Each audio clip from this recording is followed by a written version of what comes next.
Shutdown this week and averted a possible debt ceiling crisis wouldn't have happened without a bipartisan Senate agreement. Joining me now from St. Louis to talk about that deal and where Congress goes next is Senator Claire McCaskill of Missouri. Welcome. Thank you, Charlie. Good luck to the Cardinals. I got my red on. Go Cardinals. Let me begin with the deal that we have and look forward to the negotiations. What might we expect, and what do you believe the lessons learned that might be applicable as one more time they try to look at the budget and figure out a way that can be some common ground? Well, I do think that we have a chance to actually move forward on a compromise. I think the Erskine-Bowles proposal is a good starting place. We could begin with that framework. I think Paul Ryan understands the budget, Patty Murray understands the budget, and we finally have a conference where they're going to sit down and try to hammer this out. And I think some lessons were learned. I think there was some political pain inflicted, and that generally makes people in Congress more responsive. I think the Republican Party writ large in the Capitol realizes that they can't afford too many more of these escapades. And I think we all know that understand the way our democracy works with a divided government. Compromise is essential. And so the president should be involved in the negotiations, or should the president simply say, you know, you guys work out a budget and then I'll come forward and sign it? You know, the president is in a weird position because he knows that he is so reviled by so many of the far right in the House that in many ways when he kind of puts his chin out, it makes it harder for John Boehner to agree with him. I think he will continue to work very hard behind the scenes in a bipartisan way, which, by the way, he does all the time. But when he comes out Front Street, then whatever he's for, the Tea Party caucus is going to be against, because a lot of this is about being against President Obama. So it's a strategic challenge for the White House to be part of these negotiations, but they certainly will be weighing in and trying to help every way they can, I think, to reach some entitlement reform along with some tax reform that will get us past this impasse.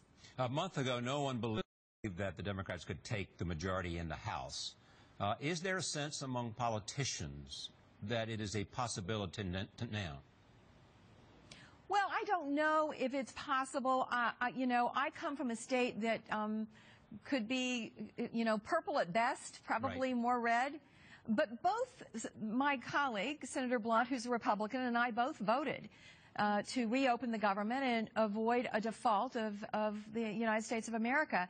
And I think in my state, all of the Republican congressmen people voted no.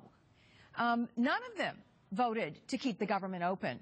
So the question is, can any of those people be challenged by a moderate Republican or by a Democrat successfully? If they do it again, I think there's a real chance that would happen. If they come to the table and compromise, I think it makes it very difficult for us to do it next year. Finally, there's the role of women in the Senate in this process. Senator Susan Collins said, Republican, I don't think it's a coincidence that women were so heavily involved in trying to end this stalemate. Although we span the ideological spectrum, we're used to working together in a collaborative way. Senator John McCain said effectively the same thing.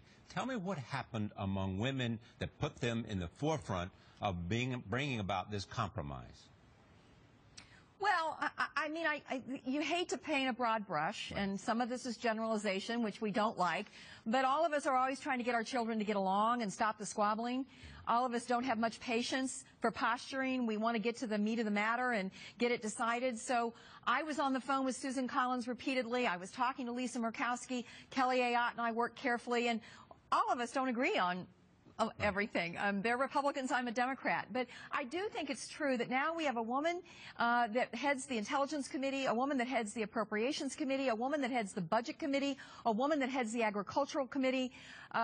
We really have gotten into a position in Washington that we can begin to move negotiations in an effective way, and we talk to each other a lot, and I think that's a good thing. You come from Missouri, which is a purple state, and you had a tough, in the beginning, re-election campaign.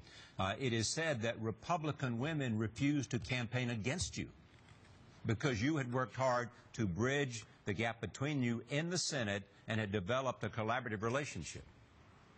I think that it is true that we, you know, in the old days, Jack Danforth and Tom Eagleton didn't campaign against each other.